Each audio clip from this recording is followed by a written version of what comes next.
Welcome everyone to this session number 7 in the Midlife Women at Work Fireside Chat series. Today, we are going to be exploring age in DEI strategies. Just some quick reminders. I just mentioned, people will be coming into the room, and I am facilitating this webinar on my own today. I don't have an assistant with me, so I may be looking away to my second screen to make sure that folks are getting in. You can feel free throughout the session to type any questions into the chat or into the questions and answer box. We probably won't address those as we're going, but we'll make sure that we address them at the end of the session. And if we run out of time for your question, I'll make sure that I follow up with you by email. So I am coming to you today from the traditional and unceded territories of the Squamish, Tsleil-Waututh, and Musqueam people here in Vancouver, BC. And I'm super excited to have Dawn Kirk join me this morning. And so while I just check on how it's going with people getting into the room, I'm going to let Dawn go ahead and introduce herself. So I'll turn it over to you, Dawn. Okay, thank you, Kate. So again, good morning for some, good afternoon for others. My name is Dawn Kirk, and I currently serve as the Vice President of Diversity, Equity, and Inclusion at Acosta, which is an integrated sales and marketing agency. And the way I best describe it is we help connect people to the brands that they love. So we represent a lot of different brands across the globe.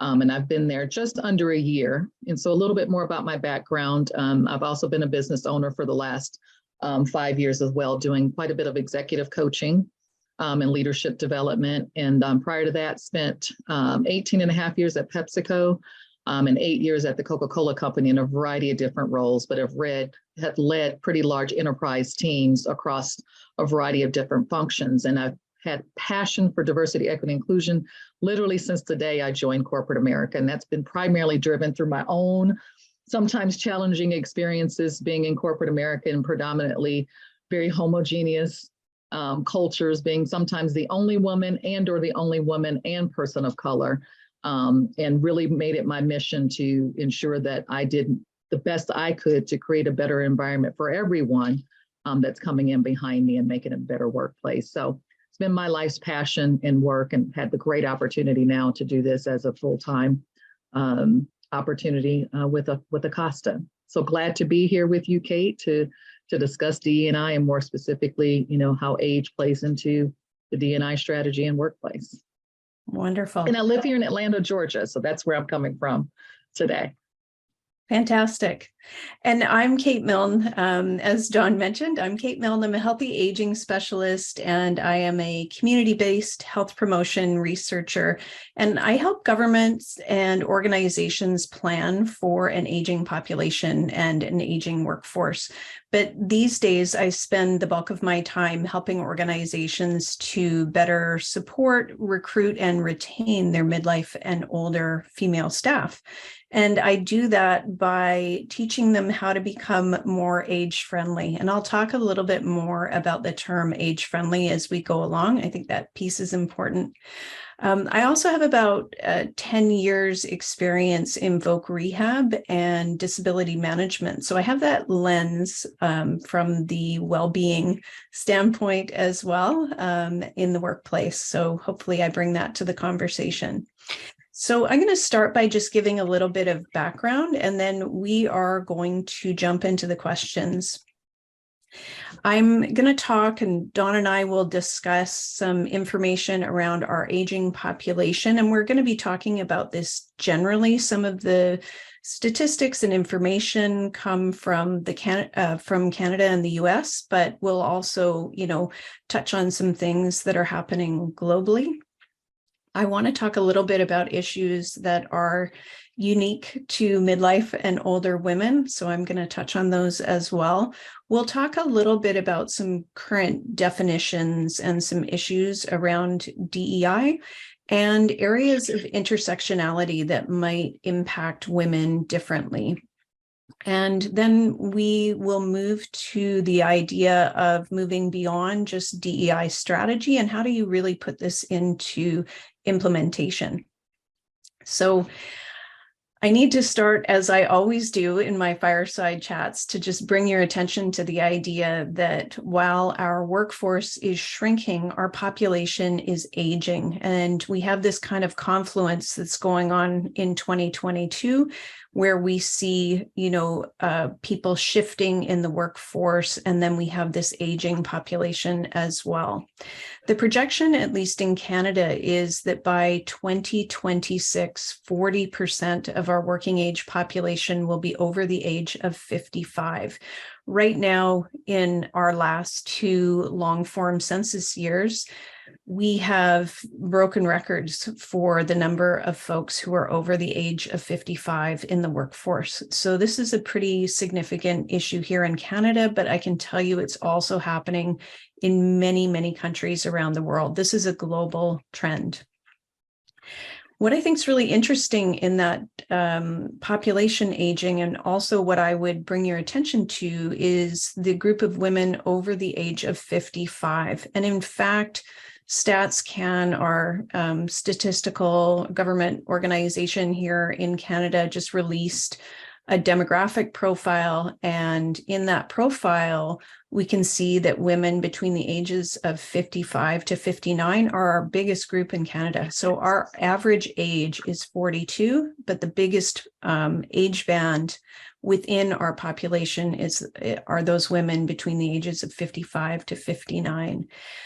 Also really interesting is when we look at some of the other big spikes on the graph, women in that earlier middle age, in their 30s going into 40s, are the next biggest group. So I think that's important for us to keep on the radar.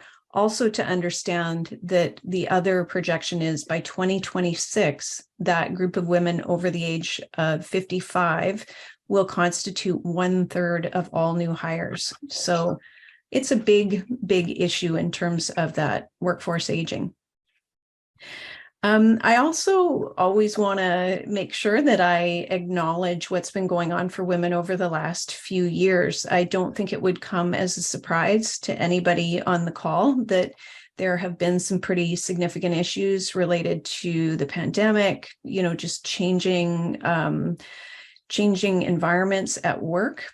And I always draw attention to this Deloitte survey that was done in 2021, where 50% of the women surveyed indicated that they would be leaving their current position in the next 2 years. Only 10% indicated that they would stay for 5 years or more. And at that time, a year ago, women were really just leaving the workforce and not coming back. We've seen a shift now in the last 6 months where women actually are now moving between companies. And there's some important data in there that we probably should look at, in that, when women are shifting between companies, they're doing that for really specific reasons. And McKinsey just did a big survey that was released it was about a month ago, I guess. And in that survey, women talked about leaving or moving companies because they were looking for companies that had a bigger commitment to well-being, to flexibility and autonomy and job design, and also to DEI. That was really key. The interesting piece when you dive into that a little bit deeper is that 55% of women indicated that these things were really important. Those were 55% of female leaders. So women in leadership have left positions at the highest rate of any other group. But then when you look at younger women in the survey, 68% of them indicated that those same things were key to their decision making. So I think not only are women leaving in those important leadership positions, but the women coming up behind them really care about these issues as well. So that's just a little bit of background, a bit of a fire hose, but hopefully that sets the stage. I'm hoping, Dawn, you could help us just by zooming out a little and understanding the terms around DEI. And I talked to you about this earlier. Sometimes I see these different terms, DEI, EDI, ID&E. Maybe you can help us just understand those terms and just some of the things that are going on there. Yeah, and every day there's new terms coming on board, so we have to stay up to date. And there's one more, Kate, the B now, belonging. So sometimes you'll see DEI and B included in this as well. So I think it's interesting that I found in the work that I'm doing now that we literally started with definitions, because what I began to see, and I'm sure many of you that are on the phone and even you, Kate, if you talk to different people and you ask them about these same terms, you might get different definitions or different perspectives as to what these words really mean. And so I think as we talk about, building these DE&I cultures in any organization, it's important to start with definitions. So from a diversity perspective, I try to put this as simple as possible. I always have people think about who's in the room, period. Like if you're in any setting, look around at who's in the room. And the objective is, or the goal is, to have as much representation of a variety of identities and differences as possible. Because research shows the more different, you have competitive advantage when you have a diversity of thought, you have diversity of backgrounds and experiences in any situation, and homogeneous anything is not optimal from an innovation perspective, problem solving, et cetera. So if you can take away one definition, just think about who is in the room, and is it as varied and differed as possible, or is it a very homogeneous situation that you find yourself sitting in? When you think about the word equity, I found sometimes people confuse this word with equality, and they're very different. So I think about this in terms of the question, who's trying to get in the room, but can't due to no fault of their own. So as we talk about women, think about if it's an all male room, for example, what's preventing women from getting in the room? And that's really what equity is. And that's about providing equal opportunity and equal access to resources and roles and opportunities to get into some of these rooms, if you will. And then lastly, or I shouldn't say lastly, but inclusion is about thinking about, has everybody in the room been heard? I'm sure many of you can think about situations where you've been in a room and there's a discussion, and either you've tried to contribute and nobody's listening, or maybe you didn't feel comfortable that you could participate in the conversation. Maybe you weren't even invited into the conversation, but yet you're in the room. So when we think about inclusion, it's about, how do we provide an atmosphere that's providing active engagement and contributions from everybody in the room. And that's what we're really seeking to do when we talk about inclusion. And then another word you might begin to hear, if you're not already hearing, is the word belonging. And so what's the real difference between inclusion, which is about hearing and valuing everybody, and belonging? And belonging is more about that experience that you have. So maybe you were invited, so maybe you're in the room, excuse me, and maybe you have been contributing in the conversation, but the question is, how do you feel? What's your experience being in that room, voicing your opinion, and how have you been treated in those situations? Is about what belonging is, and really feeling when you walk out that room that you were truly heard, that you were truly valued, and you feel, a part of that group or that team or that organization that you're walking away from. And sometimes you'll see these terms in different orders. So Kate, you just asked me about, sometimes you'll see it as IND only. Sometimes you'll see it as DE&I. Sometimes you'll see it as IE and D. And I would just tell you through my research, there's no right or wrong way to talk about it. My experience has been, what I've found is organizations tend to reorder the letters based on what they're really focused on from a broader, bigger perspective. So I just used the example that when I walked into Acosta, they called it IND, which was inclusion and diversity only. And I remember thinking to myself, like, where's the D? Why are we not talking about diversity as well? And there was no, real, overt reason why not. And this is just my personal opinion, is that we tend to talk about the things we're most comfortable with. So inclusion's about everybody, right? And sometimes diversity in itself causes conflict because of just the word alone. When you think about some of the conversations and you think about what's happened over the last 2 years, specifically in the US, and I think what's happened in the US has also spilled out globally as well, with just a tremendous amount of focus on ethnicity and race, right? So sometimes that word diversity begins conflict before you even begin the conversation. So I think some places have shied away from diversity and said, let's approach this from an inclusion perspective first. Let's approach this from an equity position first. My personal opinion is that in my opinion, you can't have equity and true inclusion unless there is representation in your organizations. And I use the example that if you walk into an organization, and for the sake of this example, I'll be extreme, is if it's an all white male organization, for example, do you really have to worry about equity and inclusion in that situation? Because you're all very similar, probably similar backgrounds and experiences, versus if it's a group of all white men and all of a sudden there is, now a group of women that come into the organization. You're likely going to have to be more intentional about how you become more inclusive and what are you going to do from an equity perspective. So that's just my personal opinion, that it takes all three of these working together and in concert to truly create the cultures that I think many of us talk about and desire to work in. So hope that helps, Kate. That's amazing. That's such powerful information.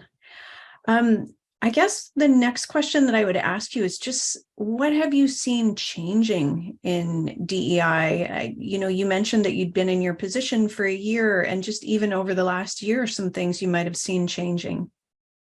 Well, I think some of the biggest things I've seen changing is just the conversation in general. Like, there's not a day that goes by in pretty much any circle that I'm in, professionally for sure, that DE&I doesn't come up in some way, shape, form, or fashion. And I think that's a tremendous shift from where we were, just call it 2 years ago, prior to COVID, if you will, and prior to some of the big, social events that have happened, again, particularly in the United States. It's a part of the conversation every day now, which I think is good, that we begin to talk about a little more.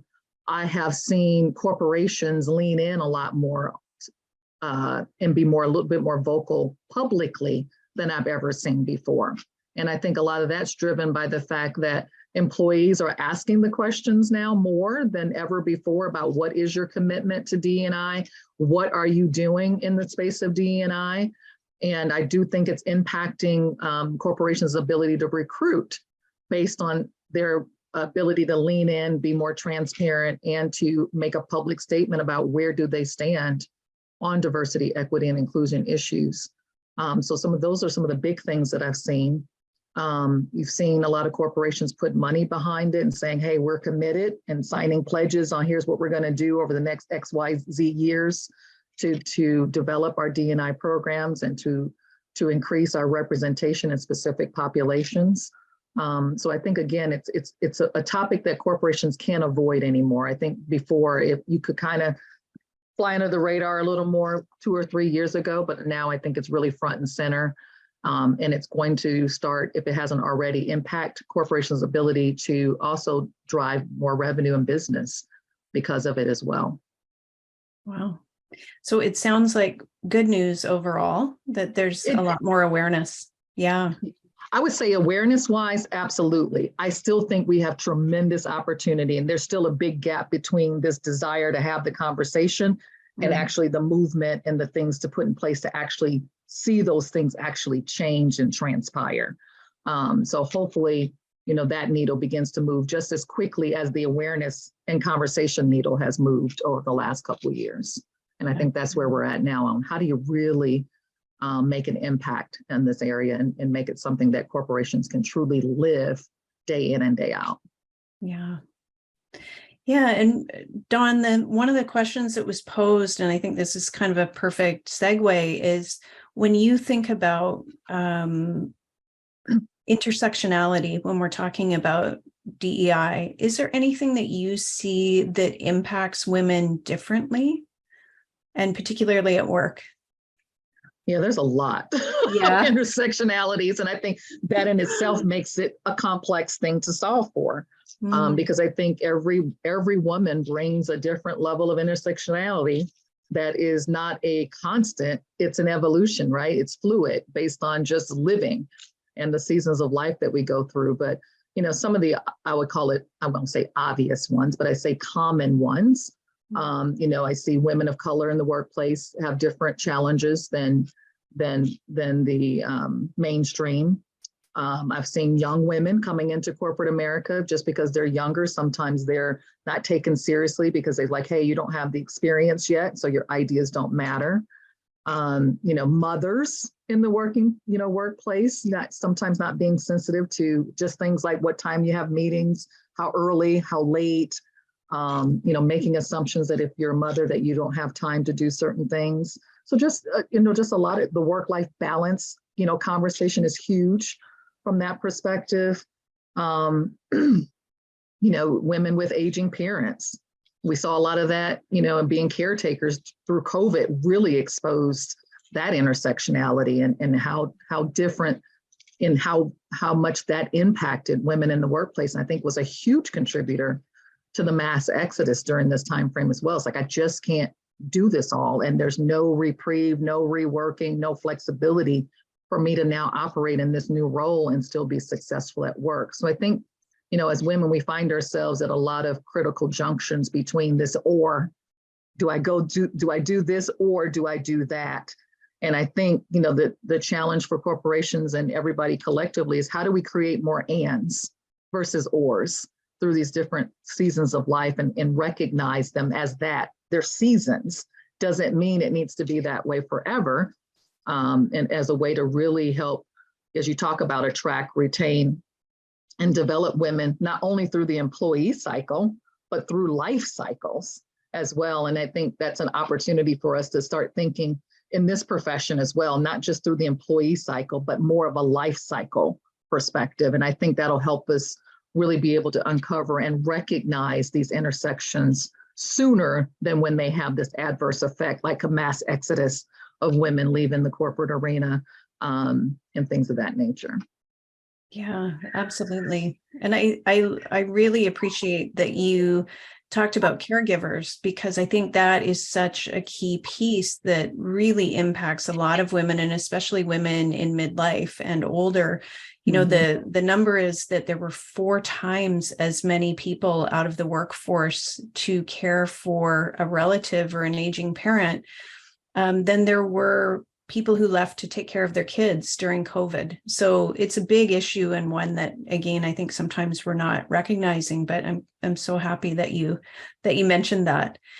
When we think about this topic of age, and I'm, of course, focusing in on those women in midlife and older, but just age in general, why do you think sometimes it gets missed in the broader DEI conversations? Yeah, I think it's an interesting question. And, and when you and I talked before, I really started reflecting just in the role that I'm in and thinking about how much are we talking about ageism and age specifically from a woman perspective. And honestly, we haven't. And as I said to you, I own that. But as I started reflecting on maybe why not, is I think because we have so many different places of focus, we just haven't gotten there yet. And I liken it to my experience has been when many organizations tackle, hey, I'm going to really put some focus on DE&I, it typically starts from a compliance perspective. And so when I think about some of the compliance things that we first go look at and see how we're performing against, I think about, again, as this United States, probably pretty centric, is the EEOC. When we're asked questions, the questions are, what's your gender? Male or female, and that continues to need to evolve as well. It asks you your ethnicity and race. It asks you, are you a veteran or not? And it asks you, do you have any disabilities? So if you start from that place, age is not on that list. And so as I think about the journey we're on in our organization, that's where we started. We started with, okay, where are we in reference to these compliance arenas? Because we've definitely got to shore this up, right? And then when you see those opportunities, you begin to solve them from those buckets and not necessarily to the next level yet. So and this is just my hypothesis that I don't think we're that unique than any other corporation. I think that could be a major part of it. I think the second piece is based on what conversations are really happening outside the corporate arena. So what's society talking about? What's the culture talking about? And right now it's very loud. Women, what's your representation of women just in general? What's your representation of people of color? Again, still along those lines of underrepresented groups. What's your LGBTQ population look like? What's your veterans population look like? So I think it keeps us in this cycle of these big, broad buckets that have not enabled us yet to dive deeper into the area of age. That's my hypothesis and kind of what I see from the work that I've done. But make no doubt about it, we need to talk about it.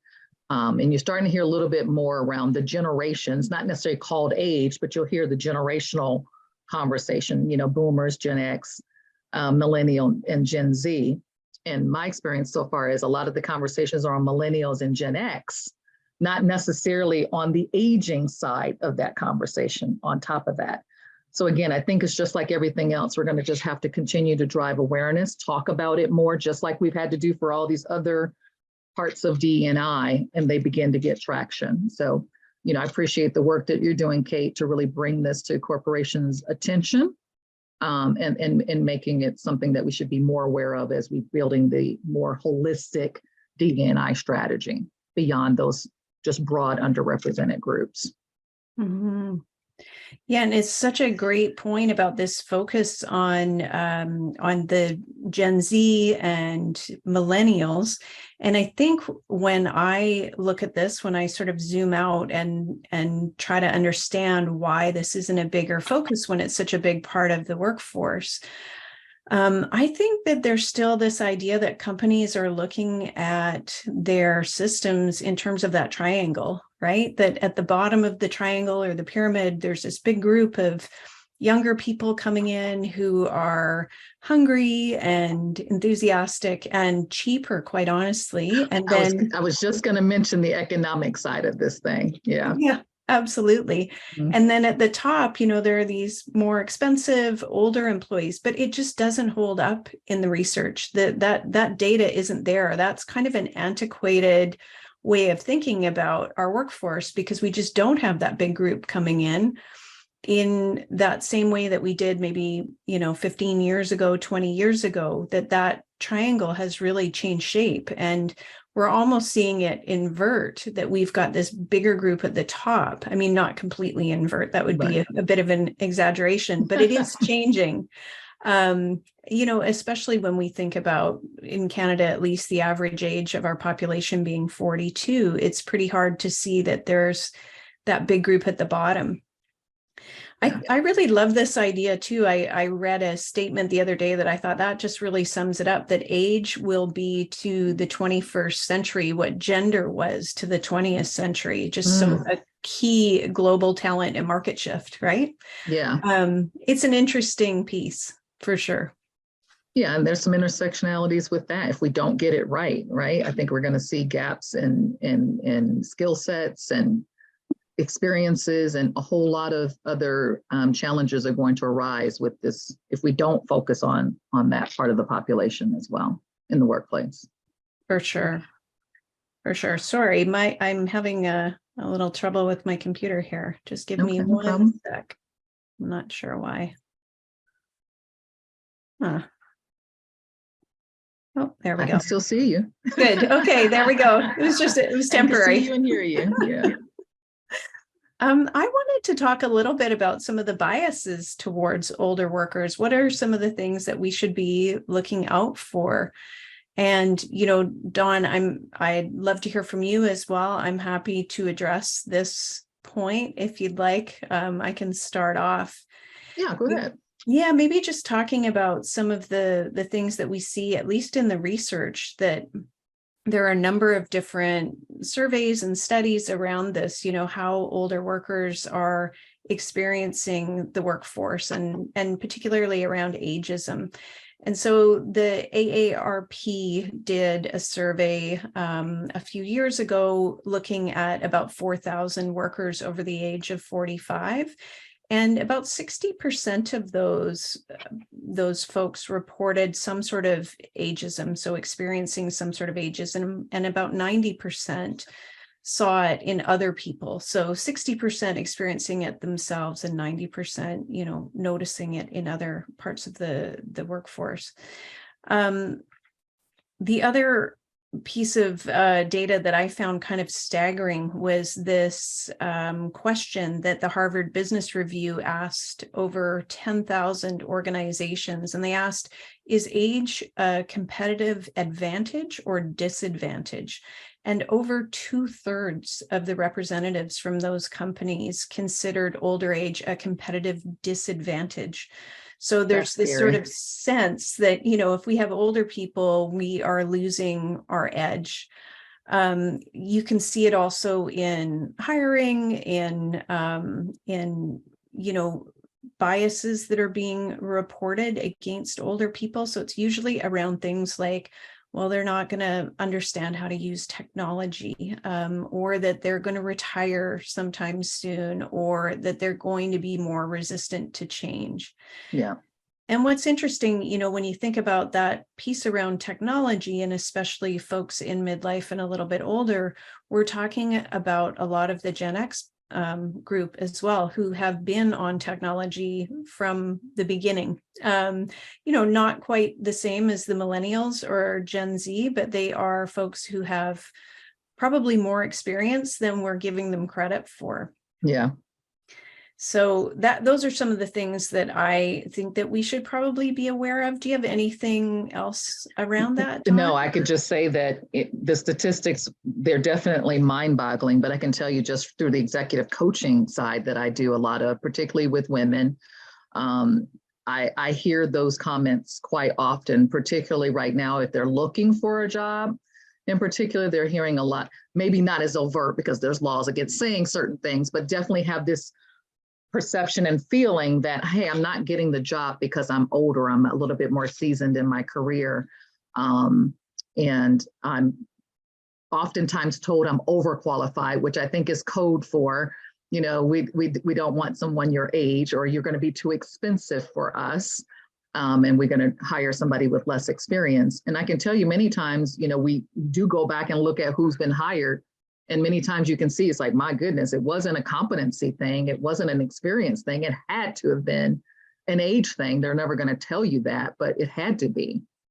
So I think a lot of this, and I liken a lot of this to no different than any of the other unconscious biases in many cases, or some of them are blatant biases.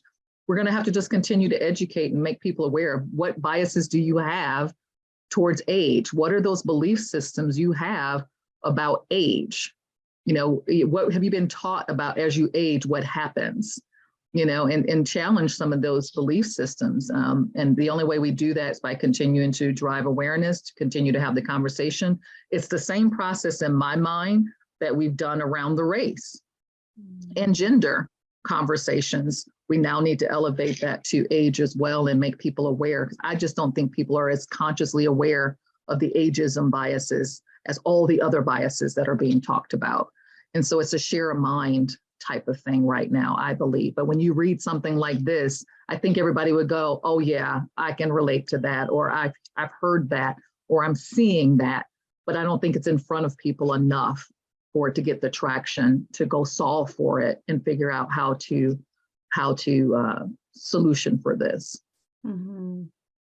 I think it's important too to maybe dive in a little deeper to one of the things that you mentioned about, this idea that the women that you're talking to in your coaching are talking about how this is impacting them. And we think of that piece around gendered ageism, right? And sometimes it's also called looksism, because it's this idea that when, you move away from that focus on youth and beauty, and even these really disturbing things in research where when people are asked about women as they get older and maybe they look less attractive to that viewer, that they're also seen as being less competent, less valuable, and less important to retain at work. So there's this piece around being a woman and that appearance piece that really feeds into ageism in an even stronger way.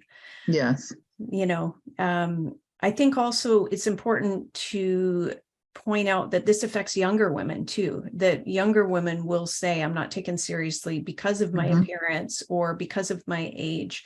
So it's a continuum that women are fighting against, that really ramps up when they are around about 35. So that's when we see gendered ageism really, really increase.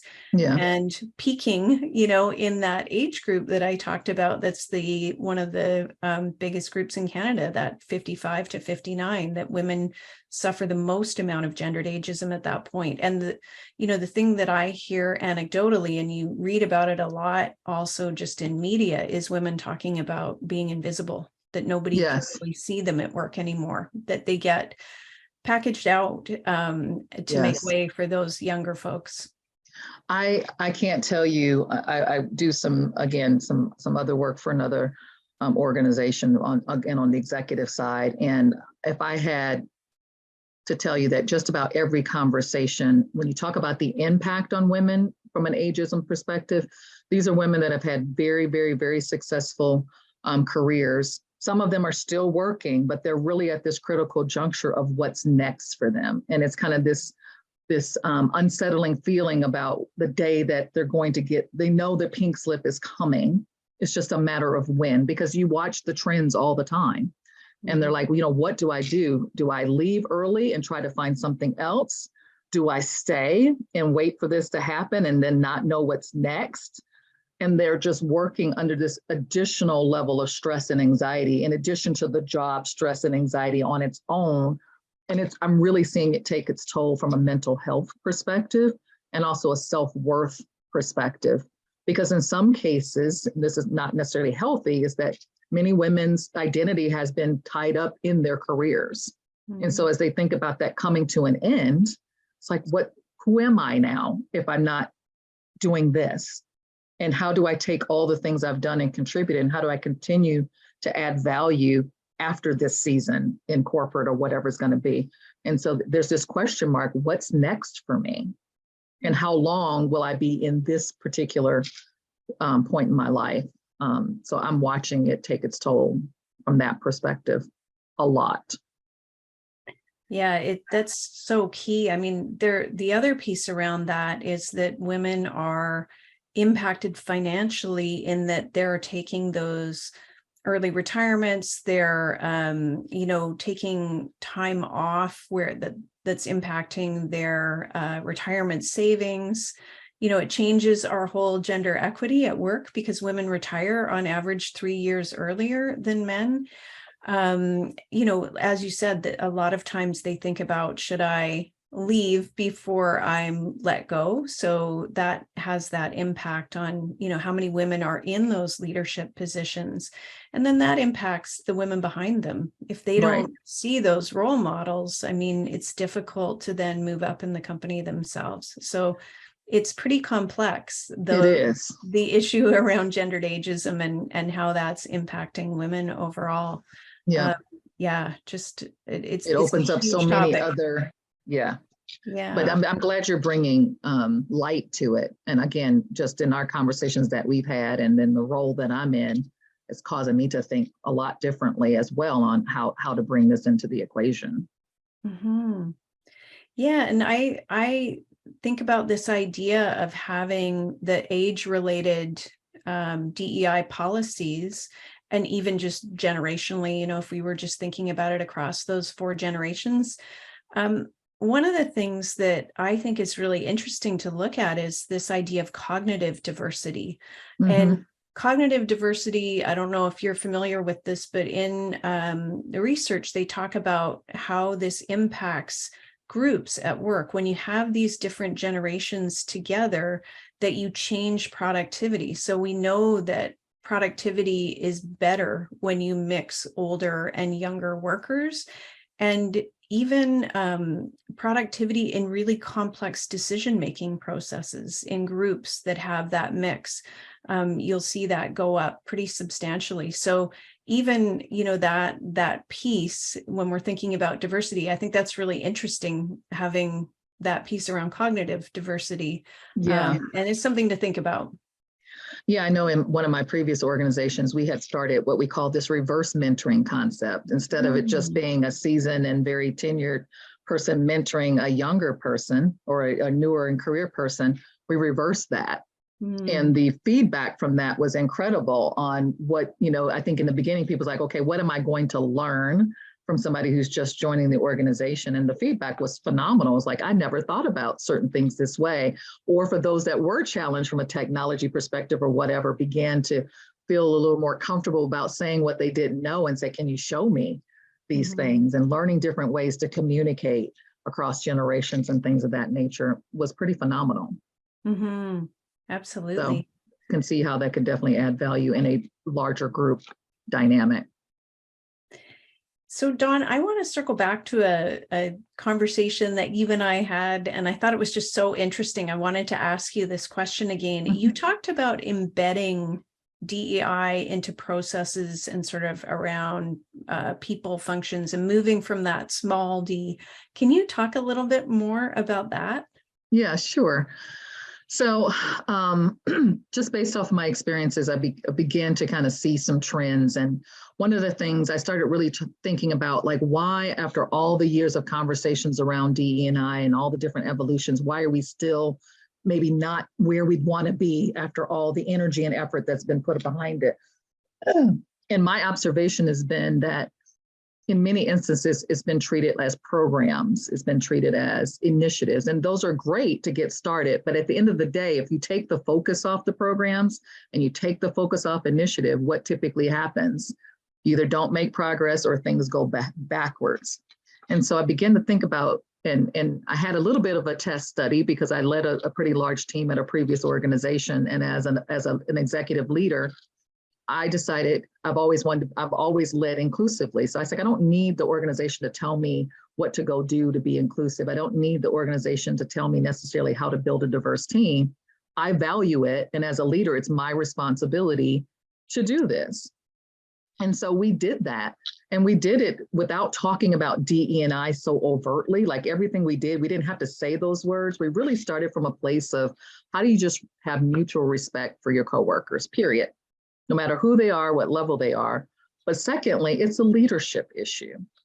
But what we found is that if our core business processes and our core people processes were not standardized, replicatable, and consistent, that by itself was going to cause inequity. That by itself is going to cause lack of inclusion. That in itself could cause diversity issues. And so we approached it from what are the things we say are in place that are really not in place, starting with hiring practices, right? Do you have a standard way that you're doing this? When you interview, are you asking the same questions? Do you have a diverse point of view when you're assessing talent? We just started with those basic processes and took a D&I lens to everything that we did. And in the process of doing that, not only were we able to increase representation, which was one of the desired outcomes, but we increased inclusion, equity, engagement for everybody.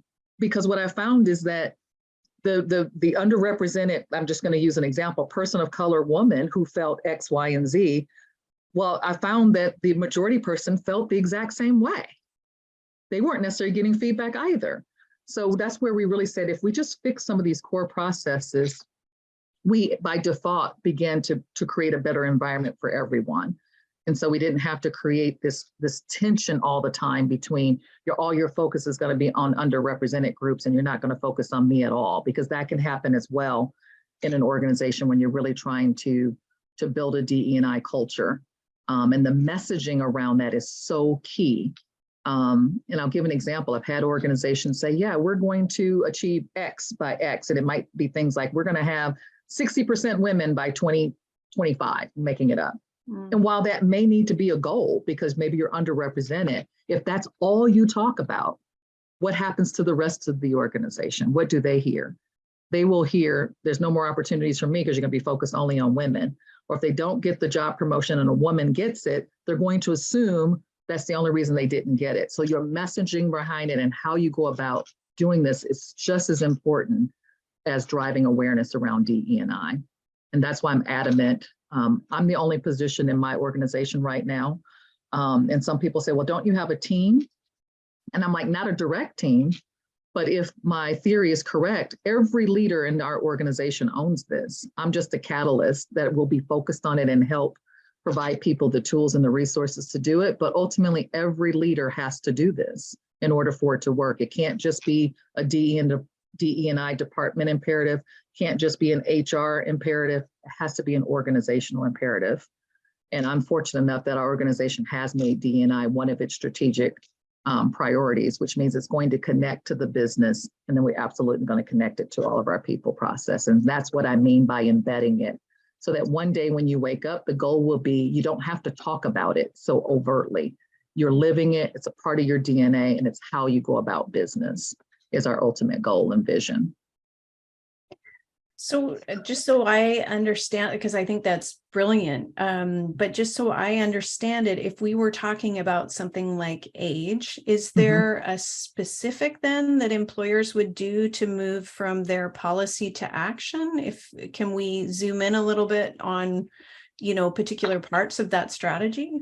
Yeah, so I think first off, I think a lot of it starts with just understanding what's your current state, right? So for example, we've got a lot of times we have all this data that we're collecting, but have we really compiled it in a way that we can garner insights from it, and more importantly, determine what we need to do to change it? So for example, if we look at data in your organization and you can see glaringly that you have this ageism, this disparity that we've been talking about, Kate, right? The first thing is to recognize it. What impact is it having? And no different than any other business problem that you have. You look at current state, you look at how does this fit to the broader strategy of what we're trying to achieve? How will it drive revenue, profits, and growth, right? People and business-wise. And then what actions do we need to take? It's the same process for any DE&I problem. The issue is we've got to look at it that way. And I think we've been taking it and treating it differently. It has to be a part of business. How do you solve any business problem? You have a process that you go through. We need to take that same process for these opportunities in the DE&I opportunities that we have. And I think it starts with data and mining the data and leveraging those insights and being intentional about solving it, and what's the impact it's going to have on both our people and our business, and integrating those things in a way that you're constantly talking about it until you see the results that you want to see. And that's what I mean by embedding it, not just a point in time, here's an initiative, here's a program, and we're done, and not measure if it had impact or not. So just like you do for everything else in business, you have a target, you have a metric, you measure it, you got a scorecard. If it's not where you want it to be, you action it until you get it done. And I think D&I has to be treated the same way. And that's what I mean about embedding it into the business. Mm-hmm. And then I would just expand on that for folks who maybe are thinking about this in terms of, well, what specifically would I do then around, some action items for age? And you mentioned it, one of the things is just looking at what is going on in your organization, looking at the data. I tend to look at that as an age-friendly audit. And I use that term age-friendly because I think it's powerful in its origins. So the age-friendly movement started by the World Health Organization, or started with the World Health Organization, looking at how to make cities more accessible and available for people to what we call aging in place, right? So how do people get older in a successful way in their environment that they live in? And I thought about that a lot in terms of the life cycle that you talked about in the workplace. I think it's just key to look at, if you're making policies that are good for folks who are a bit older, it's typically also benefiting people who are younger. So doing that audit to see, well, what's really going on with, culture and climate and practices and policies, all of that kind of thing. And then, considering being specific about some of those pieces around ageism and gendered ageism, I think are key. Yeah. And that awareness and training, we mentioned that earlier, and you touched on recruitment, I think is also really, really important. And then creating just that safe space to talk about it. Absolutely. And especially for women, I think there's it was interesting reading one of those surveys and the results where when women were asked, well, why aren't you talking to your employer about this if this is impacting your work? And most women indicated that they didn't think that their employer would do anything, that it wasn't really an issue that they felt they could bring forward. It's just not being talked about. So I think that is key. And that's why I think the inclusive leadership is so important, that leaders are self-aware enough to look at their team dynamics and recognize when there's, inequities and disparities and too much homogeneous, whatever that might be, and get intentional about trying to adjust team dynamics. That's the leader's responsibility. And so I think that has a huge part to play in this as well. Absolutely. Absolutely. I'm just wondering if we have any questions. I know that there was an issue with our chat function the last time that our webinar was going on. I'm just going to check in the questions and answers section. Anything else that you would add to this conversation while I'm just checking, Dawn? Any final thoughts? No, I guess the one thing I would say is that, no matter where you sit in this continuum of DE&I, because we all bring some level of diversity, equity, and inclusion to the table, no matter where you're from and what background you have, is that no matter how challenging it is, find a place to engage, find a place there you can voice your opinion, voice your concerns, voice your ideas and solutions for the things that you're seeing. Some organizations have business resource group, employee resource groups, plug in there. Some people have diversity and equity councils, plug in there. If you're a leader of a team, I'd encourage you to take the initiative, despite what your company is or isn't doing, and educate yourself on just how to become a better leader, a better inclusive leader. I just find that knowledge helps overcome a lot of biases and behaviors. So there's so much materials out there to read and to learn from. Take that initiative and just become a better inclusive leader where you are and impacting the scope of influence that you have. And if everybody takes that approach, while the corporations are figuring out the strategy and really putting the right resources around it, we could still be making progress in the meantime. And that's been my personal mission, is that let me do my part, no matter where I sit, to try to make it a better environment for those that I impact most in my workplace. So important. That would just be my challenge to the team, to those on the line.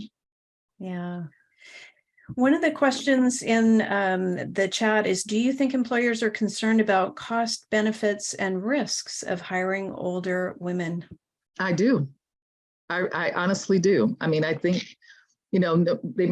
companies may not admit that, but we all know where corporations are in business to make money, to drive better profits, to continue to grow. And especially with the dynamics of what's going on now in the country, with just costs rising, unprecedented here in the last, 12 months, probably even more so. Are they conscious about older in that blatantly? Maybe not. Could be unconscious though. But I do think it has an impact. I really do. I do. I do. Another question here, as a small firm owner, it's just me as a human resources manager. Is there a great resource to draw from to help me? I love reading books to help me be a better leader or employer. Anything that you would recommend, Dawn? So definitely could continue to read, but there's lots of great curriculum out there as well. If you can get certifications in any of those arenas that you can leverage, with your organization as well. There is an academy that I had joined that I love. It's called AIHR Academy, and they have a ton of different curriculums. They have a specific DE&I one that gives you a good overview of kind of everything from terminology to the latest trends. Just a great one-stop shop to kind of give you a good overview of D&I without having to be an expert in any particular area that you might find helpful.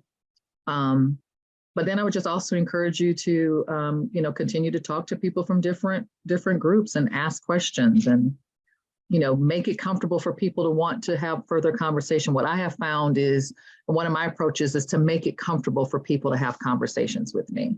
No matter where you're coming from, even your beliefs can be completely different than mine. But if we can never sit down and just have an inquisitive and curious conversation, to seek to understand before we're understood has really helped us gain some traction in our culture overall.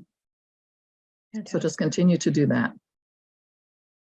And Kathy, I will follow up with you to make sure that I send over any of the content that I have as well. I'll send you some links and some resources for sure. It looks like those are all of our questions. I appreciate the comment, not a question, but this is awesome and refreshing. Great to hear. Thank you. Yeah. And I guess we'll just wrap up there, Dawn. I wanted to let folks know that's the last Fireside chat of our season. But I would love to hear any ideas that you have for topics for 2023, because I will be making sure that we carry on, because I think this conversation is so important, and definitely have enjoyed talking to all of the women that I've interviewed. And I'm happy to send any of those previous sessions to folks as well. I'll make sure today that I follow up with a recording of this session.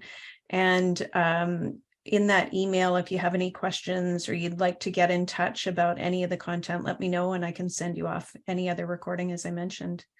But thank you so much for joining me today, Dawn. I really, really appreciate it. Amazing, great information.